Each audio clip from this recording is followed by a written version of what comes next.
ඔයාලත් පරිප්පු හදන්නේ මෙහෙමද?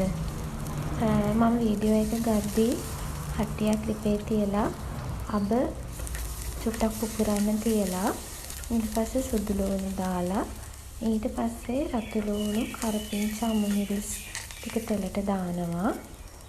දාලා ඒ ටික හොඳට සුවඳ එනකම් බැදෙන්න දෙනවා.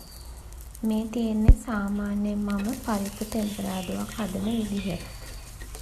කිරි නොදා මේක මුළු දවසම උනත් තියාගන්න පුළුවන්. මොකද අපි කිරි දාන්නේ නැති නිසා. ඉතින් සාමාන්‍යයෙන් මම නම් කන්න කැමති මේ විදිහට. අපේ ගෙදර අය කන්න කැමති මේ විදිහ. බලන්න ඔයාලත් මං වගේද කියලා මේ තෙම්පරාදුව හදන්නේ. මේක හොඳට සුවඳ එනකම්ම බැදෙන්න දෙනවා. පරිප්පු ටික ඒ අතර සෝදගෙන අතරම පරිප්පු ගොඩාක් සෝද ගන්න ඕන 7-8 පාරක්වත් මම හොදනවා. ඒකේ තියෙන අර පෙන ගතිය යනකම් හොදලා අරන් තියාගන්න.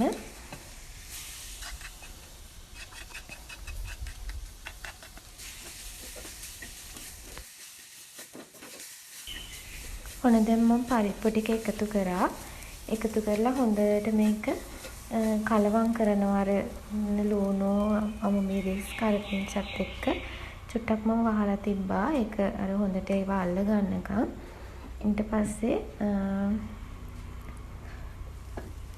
මම කලින් කියන්න බැරි වුණා මම පරිප්පු එකටම මිරිස් කුඩු කෑලි මිරිස් කහ ලුණු චුට්ටක් කුරුඳු පොත්තක් දාලා තිබ්බේ.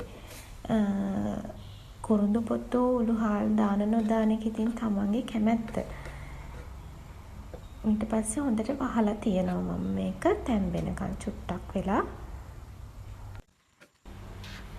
දැන් නම් සෑහෙන්න පරිප්පු එක හොඳට තැම්බිලා තියෙන්නේ. දැන් වතුරත් හිඳිලා ගිහිල්ලා දැන් ගානට තැම්බිලා තියෙන්නේ. මේ ගාන හොඳයි. දැන් අපි ලිප ඔෆ් කරලා ලිපෙන් පාගමු.